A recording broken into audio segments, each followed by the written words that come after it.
Shalom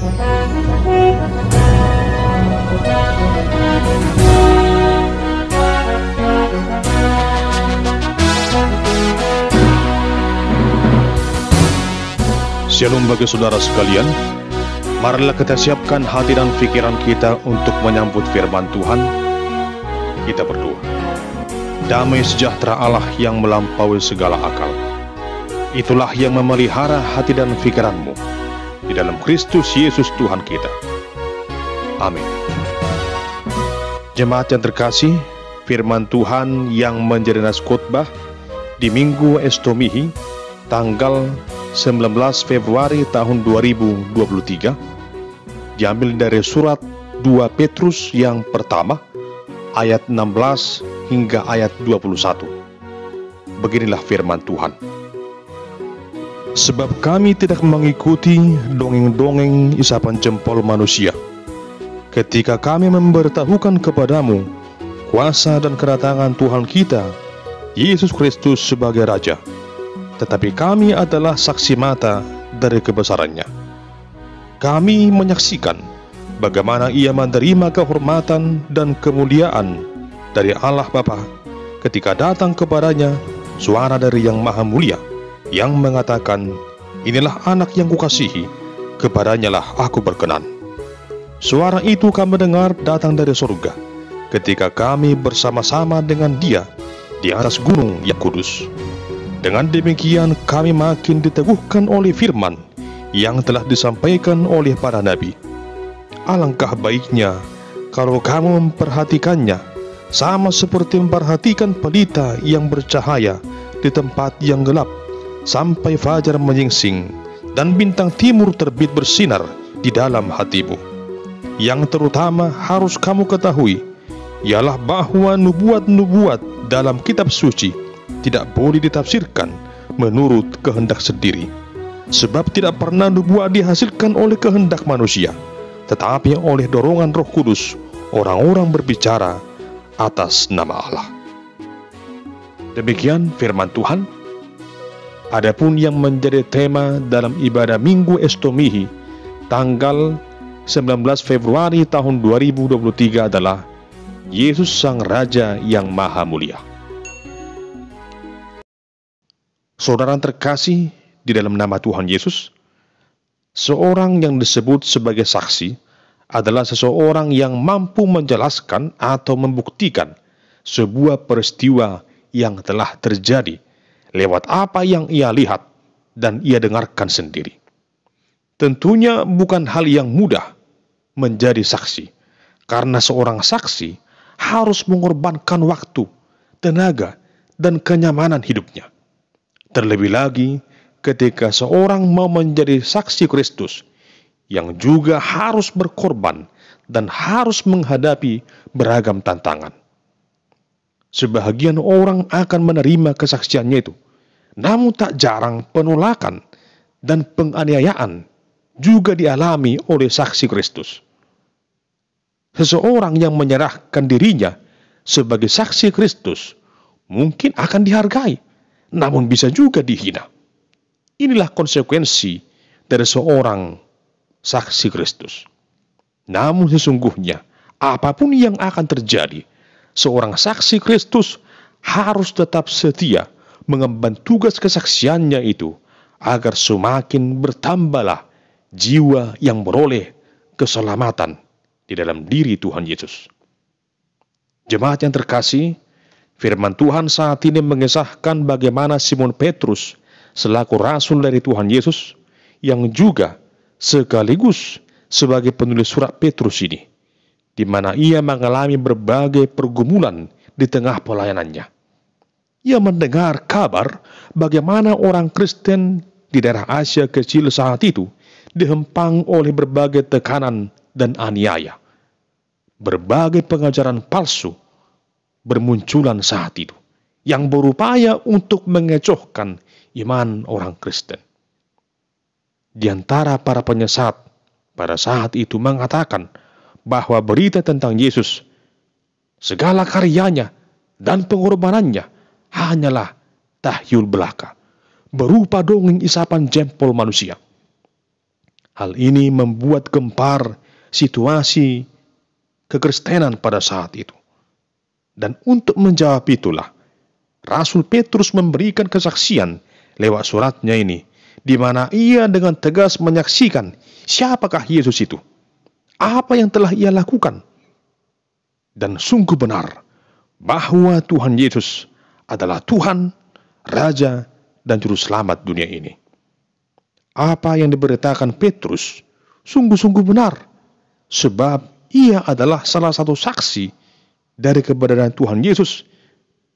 Bahkan ia menjadi saksi keagungan Tuhan Yesus ketika ia dimuliakan di atas gunung. Di sana ia bersama Yakobus dan Yohanes melihat langsung Yesus yang saat itu dimuliakan di atas gunung, dan di sana juga mereka melihat Musa dan Elia. Penglihatan itu sungguh benar, sungguh nyata. Dan Petrus berkata, ia juga mendengar suara dari surga yang mengatakan, inilah anakku yang kukasihi, ia menyenangkan hatiku. Peristiwa itu menguatkan nubuatan yang pernah disampaikan oleh para nabi terdahulu, bahwa sungguh benar Yesus adalah Mesias, Sang Juru Selamat dunia ini. Dengan kata lain, Petrus hendak menyampaikan agar para orang percaya tidak ragu akan keberadaan Tuhan Yesus yang sungguh benar adalah Sang Raja yang Maha Mulia. Mereka harus menerima pesan dari Allah, sebab pesan itu ibarat lampu yang bersinar di tempat yang gelap. Pesan Allah itu tidak datang begitu saja, namun hal itu disampaikan ke tengah dunia ini melalui Roh Allah yang bekerja. Pesan yang disampaikan itu ibarat cahaya bintang timur yang bersinar dalam hati setiap orang yang percaya. Sebagai Rasul Kristus, Petrus menyampaikan apa yang sebenarnya.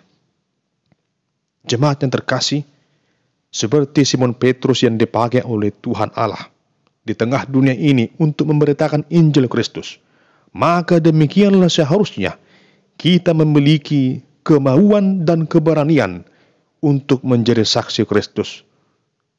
Menjadi saksi Kristus tentunya tidak hanya sebatas di tengah pelayanan di gereja, namun dimanapun kita berada, apapun profesi kita, hendaklah kita menjadi saksi Kristus yang sejati, agar setiap orang sungguh percaya bahwa Yesus adalah Tuhan dan Juru Selamat dunia ini.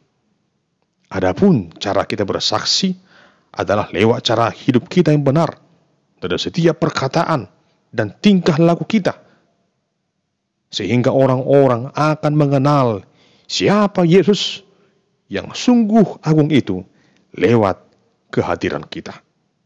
Oleh karena itu, setiap orang percaya harus senantiasa menjaga dirinya agar terpelihara dalam kekudusan lewat cara hidup yang benar seperti yang dikehendaki Tuhan Yesus.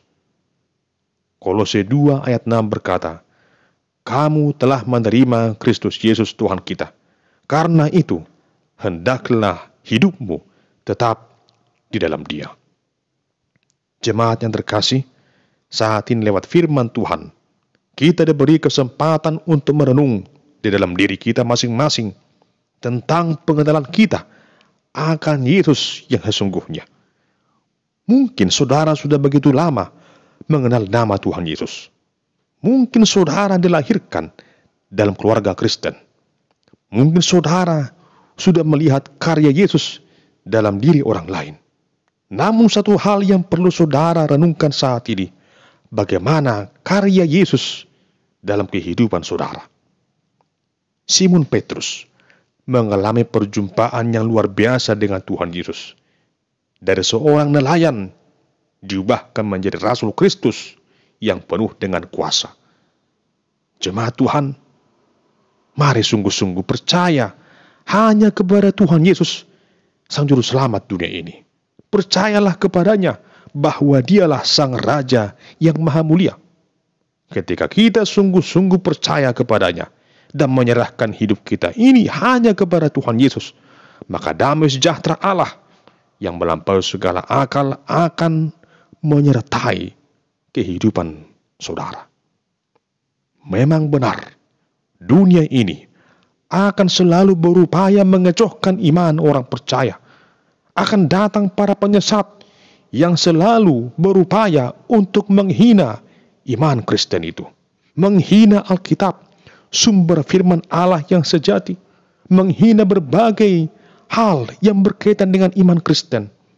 Namun sekalipun dunia ini begitu benci dengan Yesus, begitu benci dengan orang percaya, tapi janganlah takut, janganlah ragu untuk selalu beriman dengan penuh kesungguhan hanya kepada Tuhan Yesus. Sebab Tuhan Yesus adalah Tuhan dan Juru Selamat dunia ini. Tuhan Yesus adalah Raja yang Maha Mulia. Tuhan Yesus adalah Raja di atas segala raja. Tuhan Yesus penuh dengan kuasa atas segala apapun. Tentunya ia juga berkuasa atas kehidupan saudara. Sekalipun kesusahan, penderitaan, penganiayaan datang menerpa hidup saudara, namun jangan pernah menyerah dengan semuanya itu. Masalah, pergumulan, sakit penyakit, beragam kesusahan mungkin datang silih berganti. Namun tetaplah yakin bersama Yesus pasti ada jalan keluar, ada sukacita, ada damai sejahtera, ada keselamatan dan hidup yang kekal.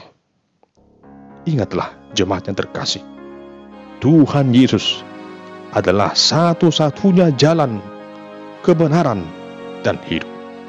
Tuhan Yesus adalah penolong dan penopang hidup saudara. Dia sungguh peduli dan sungguh mengasihi saudara. Percayalah hanya kepada Tuhan Yesus dan serahkanlah hidupmu sekarang dan untuk selamanya hanya kepada Tuhan Yesus. Oleh karena itu, apapun yang menjadi tantangan dalam kehidupan saudara saat ini, tetaplah senantiasa percaya dan berserah hanya kepada Tuhan Yesus, Sang Raja yang Maha Mulia. Amin. Kita berdoa. Ya Tuhan Allah yang Maha Kuasa, kami sungguh bersyukur buat kehadiran Kristus ke tengah dunia ini. Dialah sungguh-sungguh Sang Raja yang Maha Mulia. Keselamatan dan hidup kekal hanya kami peroleh di dalam diri Tuhan Yesus Kristus. Kuatkan dan teguhkanlah iman kami untuk selalu percaya dan berserah hanya kepada Tuhan Yesus, Sang Raja yang Maha Mulia itu. Amin.